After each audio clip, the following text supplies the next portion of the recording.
আসসালামু আলাইকুম গাইস, আপনারা কেমন আছেন? ওই দেখেন 3-4 দিন আগে একটা লাউ আনছিল, লাউটা বানাইতে পারছি না, লাউটা টামাই দিছি, পরে বানামু কি কাজে ব্যস্ত, কি করবো দেখেন কতগুলা কাজ। আর মধ্যে আমার কবিলের দেখেন, আমার কবিলের ছেলে যায় ওই দেখেন কত কিছু বাজার টাজার দিতে, কাঁচামালের বাজার টাজার সব কিছু নিয়ে এসে, তখন আমি মতো ফ্রিজটা মোচা মুচা টুচা নিলাম, মুচা টুচা সেরে তারপরে অনেক সব কিছু আমি টুমুটু যা আছে এখানে 130 টাকার মাল আনছে, ঠিক আছে। আজকে বলে অফার দিচ্ছে, তো অফার দেওয়ার পরে অনেক কিছু আনছে, আলু টালু পেঁয়াজ টিয়াজ টুম মানে সব কিছু।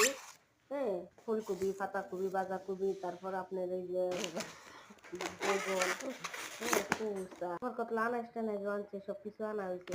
এখন আমি ওখানে আমার গুছামো, গুছাইতে তারপরে এটা মানে টামামো ফ্রিজে থুমো, যাতে নষ্ট যাতে আগের আসিল এটা আমি মনে করে হারাই দেবো কি। 2 সপ্তাহ পরে পরে আনাবো, 2 সপ্তাহ পরে পরে আনা হয়েছি। সে এখন দুধ লাগাবে লাগে আর বাদ বাই থেকে আমি নষ্ট কিছু মানে নষ্ট না, তারপরও ফালাই দিই কি। তখন আবার নতুন করে আনছে ফ্রিজটা, আমি ধোয়াটাই করলাম, ধুয়া টুয়ে সেরা পরে মুচা টুচা সেরা তারপরে এগুলো দেবো। আর এই যে কত বড় আলুর বস্তাটা 5 টাকা, ঠিক আছে, এই যে পেঁয়াজের বস্তাটা 5 টাকা, আজকে অফার দিছে তো। আর আমার হাজবেন্ডে যায় কি আনছে দেখেন, সই আনছে, লতা আনছে, চিংড়ি মাছ আনছে।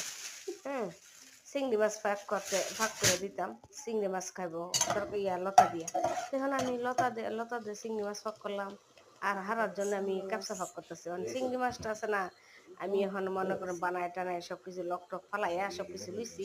ওখানে আমি চিংড়ি মাছটা কষামুখি, কষায় এসে তারপর আমি ওই যে লতাটা দিয়ে দেবো। এখন আমি আজকে আমার সটকি নাই, ঠিক আছে, এখন সটকি ছাড়া লতা কিরকম হইব আপনারা একটু জানাইন তো, কিরকম ভাল লাগবো না কি। আমি সটকি ছাড়া কোনোদিন আমি লতা ভাগ করি না।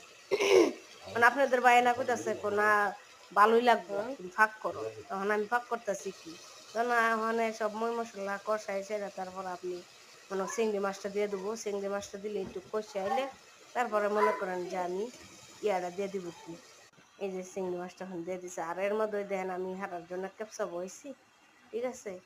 আর মুরগিরই ভাতের সাথে আমি সিদ্ধ করতেছি কি, তো আমি লতার আগে আমি ভাপ দিয়ে লাইছি, ভাপ দিয়ে একটু হলুদ দিয়া একটু লবণ দিয়া ভাপ দিয়েছি।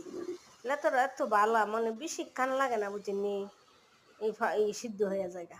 তো এখন আমি ওই যে ওখানে ধনিয়া পাতা দিলাম, আজকে কাঁচামরিচও নাই, ঠিক আছে, শুটকিও নাই, কাঁচামরিচও নাই, তারপরও ফাঁক করতেছি, দেখা যাক আলহামদুলিল্লাহ কেমন। কিন্তু ভালো হতো আপনারা আপনাকে জানাবো কি, ঠিক আছে। আচ্ছা ঠিক আছে, দেন আমার লতাটা হয়ে গেছে অলরেডি। আপনারা ভালো থাকেন। আর আমার কবিলের মেয়েরা হাওয়ান দিতেছি, এই যে ক্যাপসা ফাঁক করছি, আর এই যে ঘাস ঘুষ দিয়ে ক্যাপসা ফাঁক করবো। আসসালামু আলাইকুম।